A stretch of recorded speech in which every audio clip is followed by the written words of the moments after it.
Captain Gabe Landeskog might return to the ice this season after all. This is your Denver Sports Daily for March 18th. The biggest stories, the latest news. It's Denver Sports Daily. A couple weeks ago, I spoke about a bleak message given by the Avalanche GM, Chris McFarland, saying that it basically wasn't likely Gabe Landeskog would return anytime soon. But now it doesn't look like that's the case any longer. Landeskog took a big step in his recovery yesterday. First of all, skating at a very high level. There are videos of him out at practice, skating, going around in team practices. He looked like he was one of the guys out there. He was playing, or he looked healthy. He was skating at that high level that you'd want from your captain who's been injured for the past 3 years. Now, also, he was announced that he would be joining the team on their upcoming East Coast road trip. Now, I know most people think that this news is just being milked or it's all smoke, but at this point, the skating, the way he's joining the team on a long road trip, that is a major leap for this news. It's great. Head coach Jared Bednar spoke on this situation, saying, "We're going to start traveling here. We don't have many road trips left, so we'll bring everybody that's able to skate or do anything. Anybody that's able to skate, bring him." Landeskog is able to skate is basically what they're saying. He can play.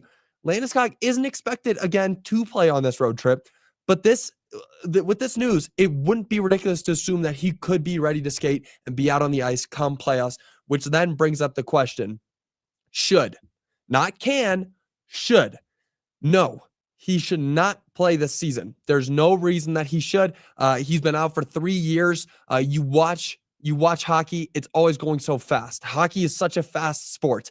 In the playoffs, it elevates. You can't throw somebody out on the ice who's been gone for 3 years. You just can't. It wouldn't be successful. Now, maybe if he were to come back in the playoffs, you give him 7 to 8 minutes, coming off that fourth line, sure. But don't expect anything impactful from Gabe Landeskog this season. It's unfortunate that this guy who's obviously made such a statement in Colorado, our captain, won't be able to perform at that same level that he used to in that Stanley Cup run, which is the last time we saw him.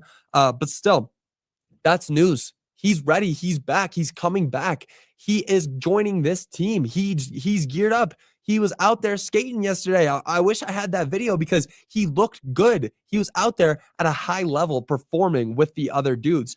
And now, again, all this Landeskog news is going one way, the other way, one way, the other way. He was originally expected to come back in December. Now they're saying April. Now maybe playoffs again, April. So again, a lot of smoke, a lot of who knows. But Landeskog is back. That's what you got to take from this. He's going on this road trip. I'm very excited to see what the Avs have in store for him, if he's going to play in the playoffs or if he's even going to play in the regular season. I'm very excited to see.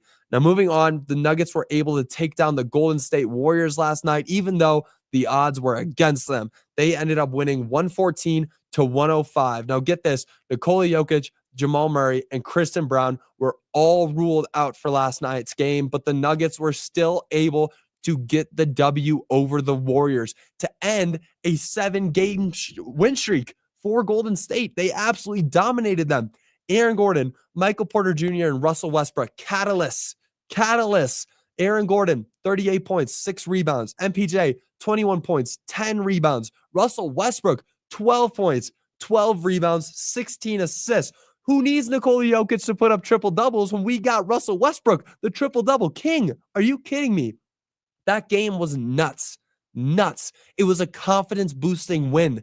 They took down another playoff contender without their 2 best players on the court. Tell me that isn't a confidence boost.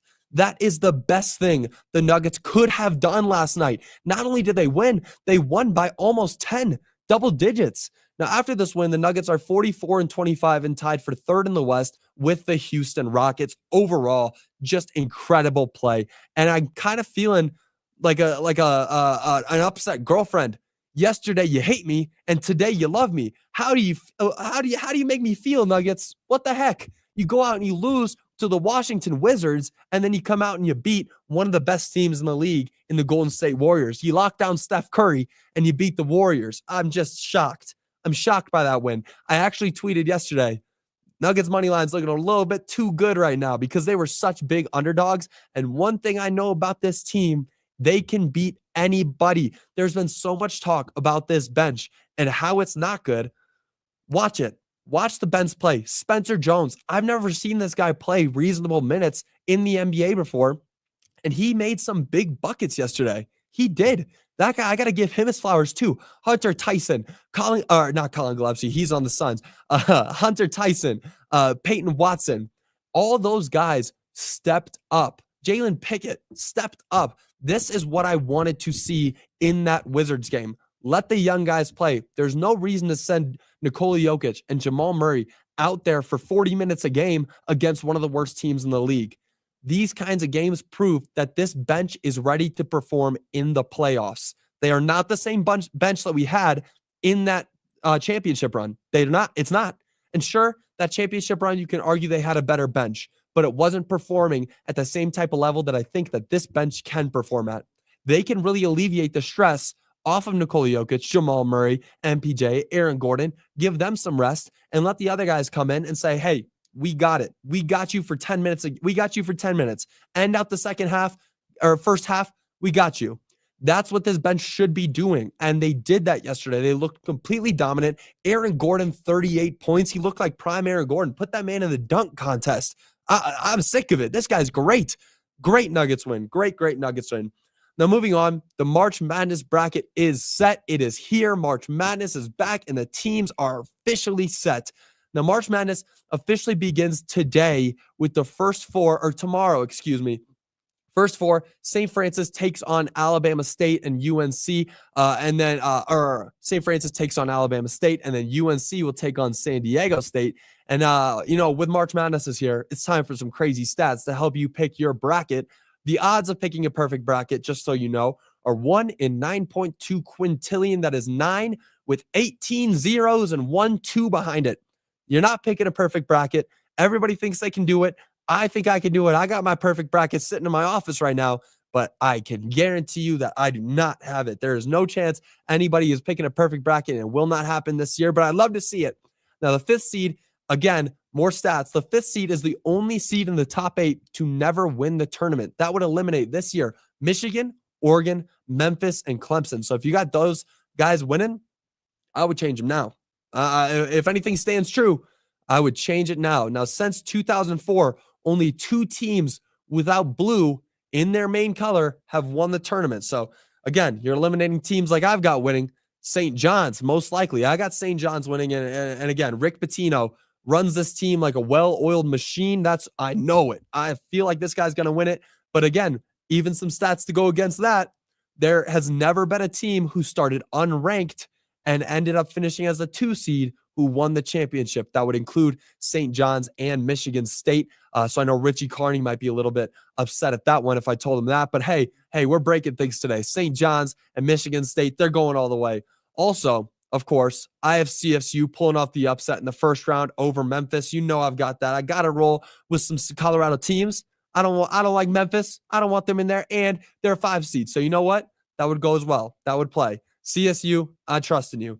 Now, guess what, guys? It is that time of year when everybody's getting ready to fill out their brackets. Well, the good news for you is you have a chance to win $5,000 if you have that winning bracket. Head to denversports.com/bracket. That's denversports.com/bracket to sign up for our 5,000 bracket challenge presented by Twin Peaks and Rocks Heating and Air. Entries close before the first game on March 20th, so make sure you get them in there. I'm in there. Everybody in the station's in there. We're all making our picks. So get in there, make your picks. Hopefully you can be walking home with $5,000. It would be so much fun. But that'll do it for your Denver Sports Daily. Michael, great Nuggets win. Also, good morning, Michael. Good morning. Great to see you in here. Great Nuggets win yesterday. Just incredible Nuggets win. You go out there and you expect them to win games like this anyways, but it comes off the back of that terrible loss to the Wizards. It's just, it's hot and cold. It's like the cold plunge. You get in a hot tub and you jump right into the cold water. Never makes sense. Never makes sense with this team, and I don't expect it to anytime soon. But that'll do it for your Denver Sports Daily. I'll be back with you guys again tomorrow, previewing a couple big Nuggets and Avalanche games. Going to be a lot of fun. So I'll see you guys all tomorrow. Until then, y'all have a great rest of your day. Bye, y'all.